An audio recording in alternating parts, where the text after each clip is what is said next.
የኦርቶዶክስ ቤተክርስቲያን ኢየሱስ ፈጣሪ ነው ብላ ታስተምራለች። ማርያም የፈጣሪ እናት ነው ብላ ታስተምራለች።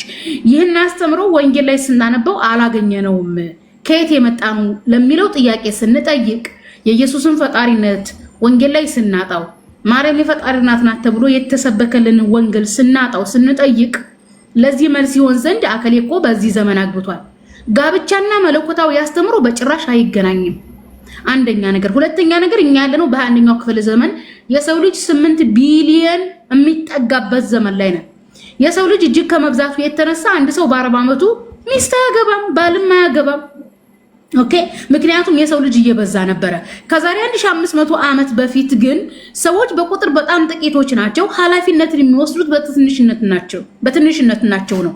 ስለዚህ ከዛሬ 1500 ዓመት በፊት አንድ ሰው በ6 ዓመቱ ታጭቶ በ9 ዓመቱ ታገባ ተብሎ እንደ ነውር መቆጠር አይቻልም። ምክንያቱም ለምሳሌ እኔ አሁን አማራ ክልልም የተወለድኩበት አካባቢ አንድ ህፃን ልጅ ተረግዛ ትታጫለች፣ እርጉዙና ትታጫለች። ሚያረግ ሚስት እርጉዝ ናት።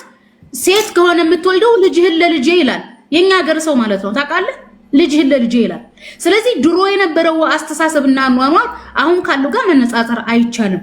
ሲቀጥል መጽሐፍ ቅዱስ ላይ በ12 ዓመቱ ንጉስ ይሆናል። አንድ ሰው አይደለም፣ በጣም በርካታ ሰዎች በ12 ዓመታቸው ንጉስ ሆነዋል፣ አገር መሪ ሆነዋል። መጽሐፍ ቅዱስ ላይ ያንን የሾመው ማን ነው? እግዚአብሔር ነው።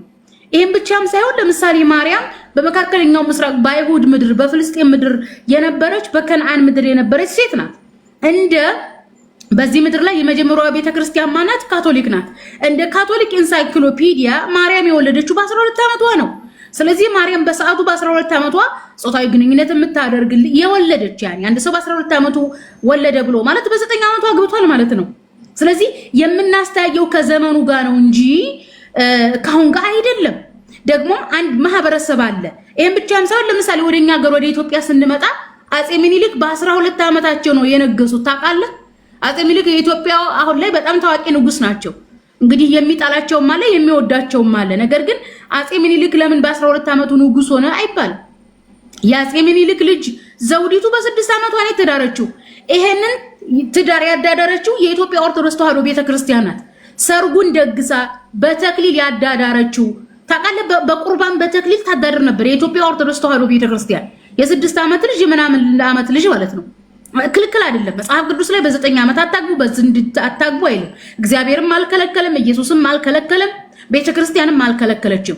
አንድ ነገር እንደ ነውር የምታመጣው አንተ ጋር ቢከለከልና ቢፈቀድ አንተ ጋር አስተምሮቱ ቢኖር ነበር። ነገር ግን ያንተ አስተምሮ በዚህ ዘመን አግቡ፣ በዚህ ዘመን አታግቡ አይልም። አንደኛ ነገር። ሁለተኛ ነገር እናታችን አይሻ ነብያችን አለይሂ ሰላቱ ወሰላምን ከማግባታ በፊት ታጭታ ነበረ። ነብያችን አለይሂ ሰላቱ ወሰላም ሂደው ቤተሰቦቿን ልጃቸውን እንዲያውም ነብያችን አይደለም የሚጠይቁት እጮኛ የምታጭ ሴት ነበረች። ሂዳ ልጃቸውን አይሻ ለነብዩ መሐመድ አለይሂ ሰላቱ ወሰላም ሚስት ትሆነው ዘንድ ጠይቃለሁ ብለ ሂዳ ጠየቀች። ቤተሰቦቿ ፈቃደኛ ሆኑ፣ እሷም ፈቃደኛ ሆናለች። በሰዓቱ የነበረ ምንድነው ዘዋጅ ዑርፍ ይባላል። ምንድነው ይሄ? በነገራችን ላይ እናታችን አይሻ ማለት ነው በጣም ደስተኛ ነበረች። ከአካባቢው ሴት ነብይ በማግባቷ ደስተኛ ነበረች። በነገር ላይ የሰው ልጅ እድሜው አይደለም የሚያስበው፣ አስተሳሰቡ፣ መቀበሉ፣ የሚያገባው ሰው ማን እንደሆነ ማለት ነው።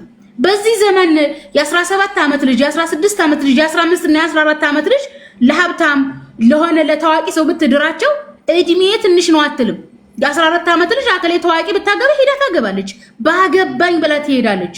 አንደኛ የሰው ልጅ ሳይኮሎጂ ሳንረዳ፣ ታሪክን ሳንረዳ፣ ኦኬ የአካባቢው ማህበረሰብ ሳንረዳ መቃወምና እንደ ነውር ማየት ይሄ ነውረኝነት ነው፣ ራሱ ነውረኝነት ነው።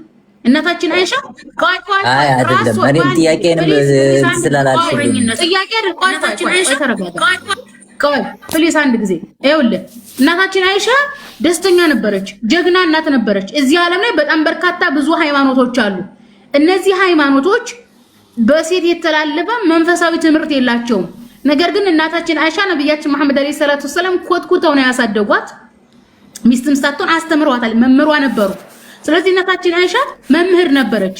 እሷ ያስተማረቻቸው በእስልምና ሃይማኖት ታሪክ ትልልቅ ደረጃ ላይ የደረሱ የሃይማኖት አባቶች መሻይሆች አሉ። በእስልምና ዓለም ማለት ነው መምህር ነበረች፣ ታስተምር ነበረ፣ ጀግና ነበረች፣ የጦር መሪ ነበረች።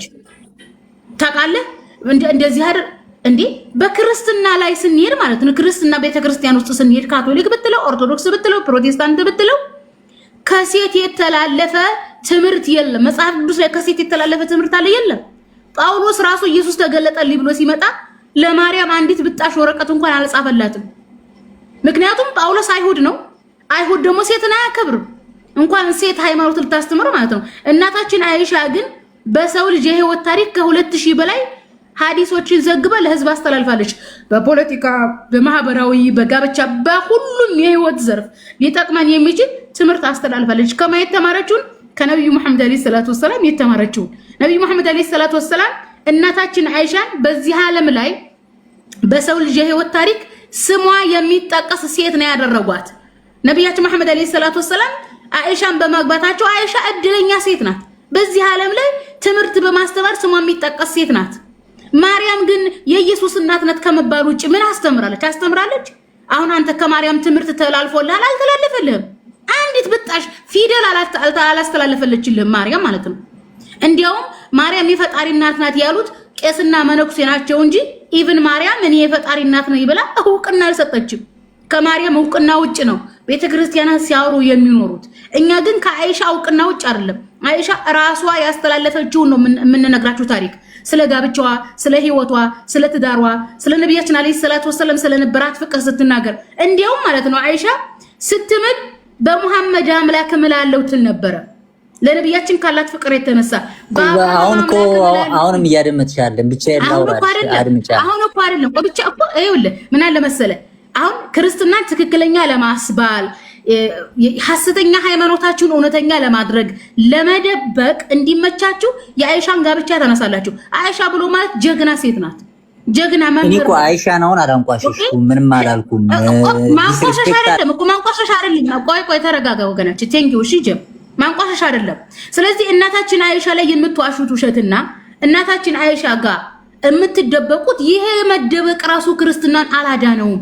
ኦርቶዶክስን አይደለም ሻንዲ ያቀጥክሽ ቅድም ቆይ ምን አንዴ ትላለህ? ጠየቅኩ እና ችግራችሁ ይሄ ነው። በቃ ማድመጣት ችግራችሁ ይሄ ነው። ያንተ ችግር ይሄ ነው።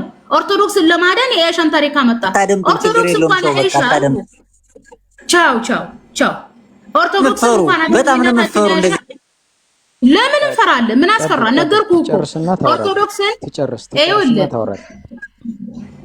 በነገራችን ላይ ኦርቶዶክስን እንኳን አይደለም እናታችን አይሻን ሶስተኛው ዓለም ጦርነት አያድናትም። በዚህ ዘመን ኦርቶዶክስን አንዳች ኃይል አያድናትም። አይደለም ኦርቶዶክስን የሥላሴን ዶክትሪን እምነት ማለት ነው አንዳች ኃይል አያድናችሁም በዚህ ዘመን። በቃ አለቀ። የራሳችሁ ትውልድ ቄስና መነኩሴ ተሰብስቦ ነው ኢየሱስን ፈጣሪ ያደረጉት ማርያምን የፈጣሪናት ያደረጉት እያሉ እየወጡ እያስተማሩ ነው የሥላሴን ዶክትሪን ክርስትናን ሥላሴን ኦርቶዶክስን ፕሮቴስታንትን በቃ አንዳች ኃይል የሚያድን የለም። እናታችን አይሻ እናንተ አይሻ ስትሉ ትኖራላችሁ። ነገር ግን እሷ በቃ በታሪክ መዝገብ በጀግኖች ሴት መዝገብ ተመዝግባ ትኖራለች። እሷ ያስተማረችውን ትምህርት እኛ እየተጠቀምን ነው። ኦኬ እሷ ያስተማረችው ትምህርት እኛ በህይወታችን ውጤት እያመጣ ነው። እናንተ ግን ዛሬም የሷን ጋብቻ እያነሳችሁ ቤተ እምነታችሁን እንኳን ማስጠበቅ አልቻላችሁም። ማነሽ አንቺ ሴቲቱ ልጅ ስምሽን ቆይ እስኪ ልየው። ኢብራሂም ሰላም አለይኩም ወራህመቱላሂ ወበረካቱ። ወአለይኩም ሰላም ወራህመቱላሂ ሰላም ብያለሁ። ክርስቲያኖች የአሁኑን የመሲን ንግግር ሪከርድ አድርጋችሁ በደንብ አሰራጩት። መሲ ጀዛኪላ ኸይርን ብዙ ጊዜ አውርተሻል። ያሁኑ ግን